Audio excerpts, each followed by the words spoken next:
The 80% rule is a general guideline that is frequently misunderstood and misapplied. The National Electrical Code, or NEC, does not mandate sizing overcurrent devices, or OCs, to 80% of their rating. Instead, the sizing of OCD must be based on the load being protected. For continuous loads, OCD must be sized to 125% of the load. This stipulation arises because continuous loads are not permitted to operate at more than 80% of their rated capacity. It's important to note this does not allow for sizing OCD to 80% of the load. OCD must still be sized to 125% of the load, regardless of whether the load is continuous or not. The 80% rule serves as a useful guideline, but it's crucial to understand it is not an NEC requirement. Always base OCD sizing on the load being protected. To illustrate the difference between the 80% rule and the NEC requirement, consider the following example. Suppose a continuous load is 18 amps. Applying the 80% rule, 18 amps multiplied by 80% equals 14.4 amps. However, according to the NEC requirement, 18 amps multiplied by 125% equals 22.5 amps. As demonstrated, the 80% rule would permit using a 15 amp OCD, whereas the NEC requirement necessitates a 25 amp OCD. The reason for this difference is that the 80% rule doesn't account for the restriction that continuous loads cannot operate beyond 80% of their rated capacity. It's worth emphasizing that the 80% rule remains a valuable guideline for sizing OCD for non-continuous loads. However, the primary principle to remember is that the NEC mandates sizing OCD based on the load being protected. Now let's explore this further by considering the specific sections of the National Electrical Code, or NEC, that address overcurrent protection and continuous loads. Firstly, NEC Section 210.19. A1, pertaining to branch circuit conductor sizing, stipulates that branch circuit conductors shall have an ampacity not less than the maximum load to be served. Secondly, NEC Section 210.20 addresses overcurrent protection. It states that branch circuit overcurrent protection devices shall have an ampacity not less than the non-continuous load plus 125% of the continuous load. Thirdly, NEC Section 215.2 A1 covers feeder conductor ampacity. Feeder conductors must have an ampacity not less than the non-continuous load plus 125% of the continuous load. Fourthly, NEC Section 215.3 focuses on overcurrent protection for feeders. Feeders must be protected against overcurrent. The overcurrent protection device shall not be rated more than the ampacity of the feeder conductors. Consider a practical example to illustrate the application of these NEC sections. Imagine a small office building with the following loads. Firstly, lighting, which constitutes a continuous load of 30 amps. Secondly, receptacle outlets that represent a non-continuous load of 20 amps. To determine the required branch circuit and feeder ampacity, apply the NEC guidelines. For the lighting circuit, the continuous load is 30 amps. According to NEC Section 210.19, A1 and 215.2. A1, the branch circuit and feeder conductors must be sized to at least 125% of the continuous load. Therefore, 30 amps multiplied by 1.25 equals 37.5 amps. This means you would need to select conductors with an ampacity of at least 37.5 amps for the lighting circuit. Commonly, this would necessitate using number 8 American wire gauge, or copper conductors, which have an ampacity of 40 amps in accordance with NEC Table 310.16, assuming it's rated for 75 degrees Celsius. For the receptacle outlets, the non-continuous load is 20 amps. According to NEC Section 210.19, A1 and 215.2. A1, the branch circuit and feeder conductors must be sized to at least the non-continuous load. Therefore, you would need to select conductors with an ampacity of at least 20 amps for the receptacle outlets. Typically, this would involve using number 12 AWG copper conductors, which have an ampacity of 20 amps, as per NEC Table 310.16, assuming it's rated for 75 degrees Celsius. Now, regarding overcurrent protection, as per NEC section 210.20. A. The overcurrent protection device for the lighting circuit must be rated at not less than 125% of the continuous load. Therefore, the overcurrent protection device must be rated at least 37.5 amps. Since standard breaker sizes are available in 15 amps, 20 amps, 25 amps, 30 amps, 40 amps, etc., you would select the next standard size up, which is a 40 amp breaker. For the receptacle outlets, as per NEC section 210.20. 8. The overcurrent protection device must be rated at not less than the non-continuous load of 20 amps. Therefore, you would select a 20 amp breaker for the receptacle outlets. Keep in mind that these calculations assume standard conditions and conductor insulation types. Adjustments may be necessary based on specific circumstances such as ambient temperature, the number of conductors in a raceway, and the type of load. The 80% rule is often a source of confusion, so it is essential to be precise in defining how it relates to electrical load calculations and NEC requirements. It is not a standalone rule that dictates the maximum load on a breaker, but it is embedded in the NEC requirements for continuous loads. To clarify the misunderstanding about the 80% rule, it's important to understand its origin and how it is applied in practice. Historically, the 80% rule comes from the understanding that circuit breakers and other overcurrent protection devices are designed to carry their rated current continuously, but it is advisable to avoid loading them to their maximum capacity for extended periods. This is primarily due to heat build-up within the breaker. When a breaker carries current, it generates heat, and excessive heat can degrade the breaker's performance over time, potentially leading to nuisance tripping or premature failure. The NEC addresses this concern by stipulating that for continuous loads, the overcurrent protection device must be rated at 125% of the continuous load. This 125% factor effectively limits the load to 80% of the breaker's rating. Here is why this is the case. If a load is continuous, the breaker must be sized at 125% of the load. Mathematically, this is expressed as breaker size equals 1.25 multiplied by the continuous load. To determine the maximum continuous load permitted on a breaker, you would rearrange the formula to solve for the continuous load. Continuous load equals breaker size divided by 1.25. Dividing by 1.25 is the same as multiplying by 0.8 or 80%. Therefore, the maximum continuous load equals 0.8 multiplied by the breaker size. This is where the 80% rule comes from. It is a restatement of the 125% requirement for continuous loads.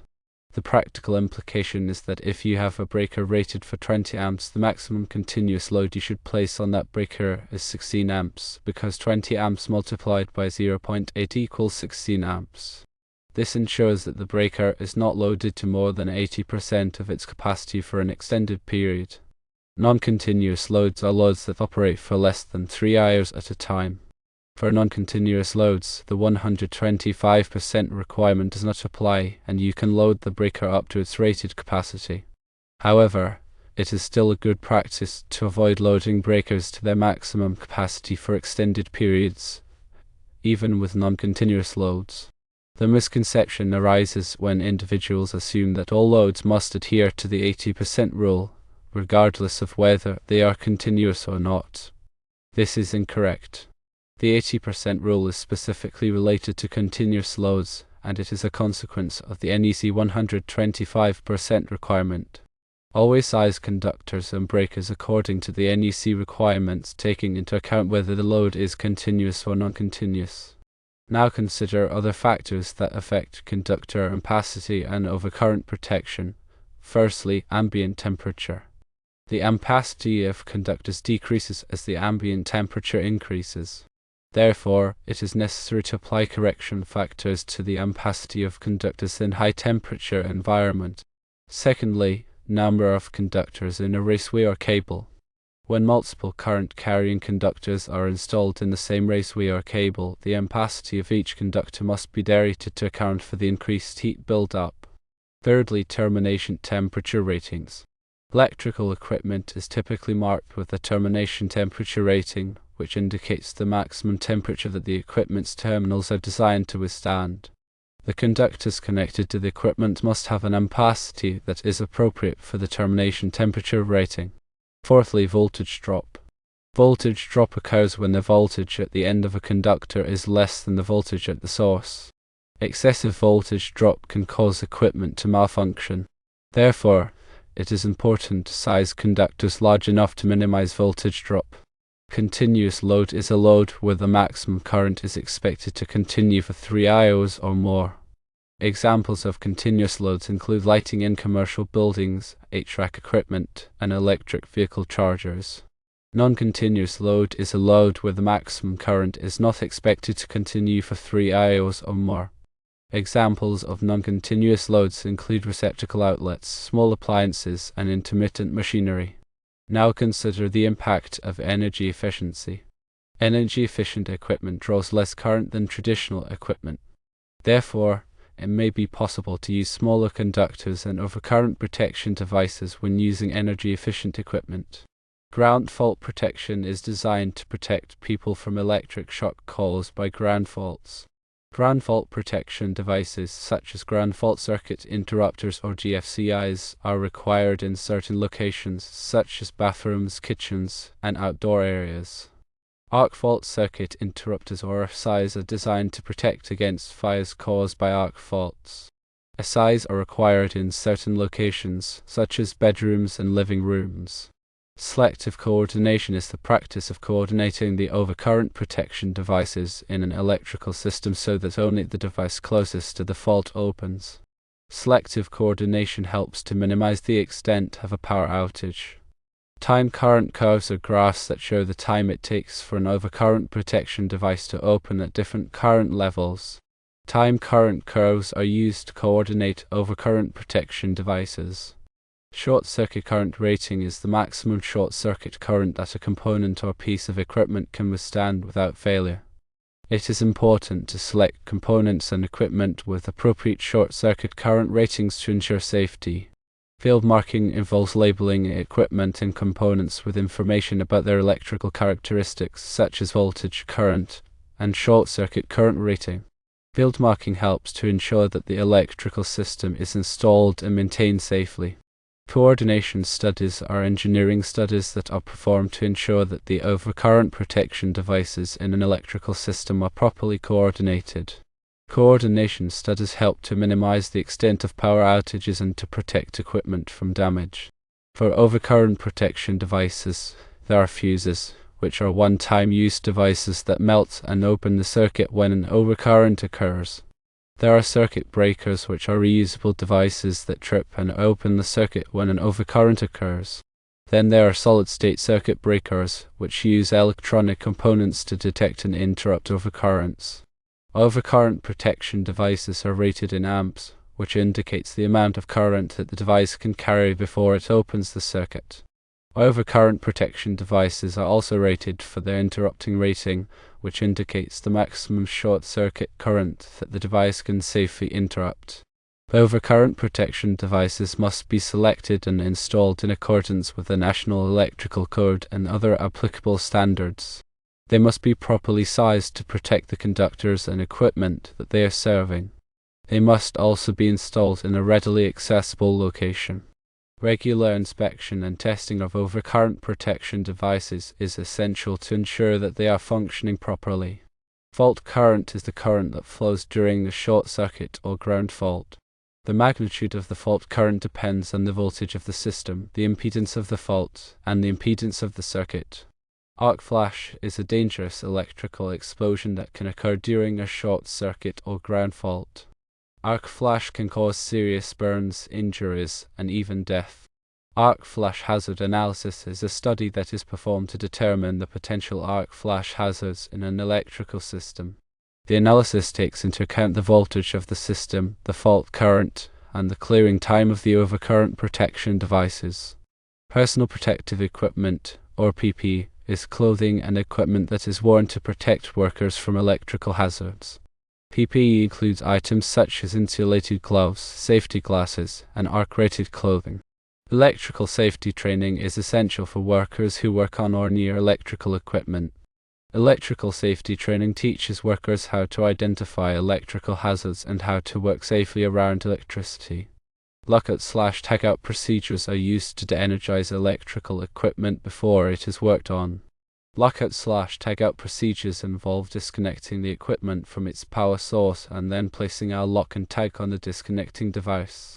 Electrical codes and standards are developed by organizations such as the National Fire Protection Association or NFPA and the Institute of Electrical and Electronics Engineers or IEE.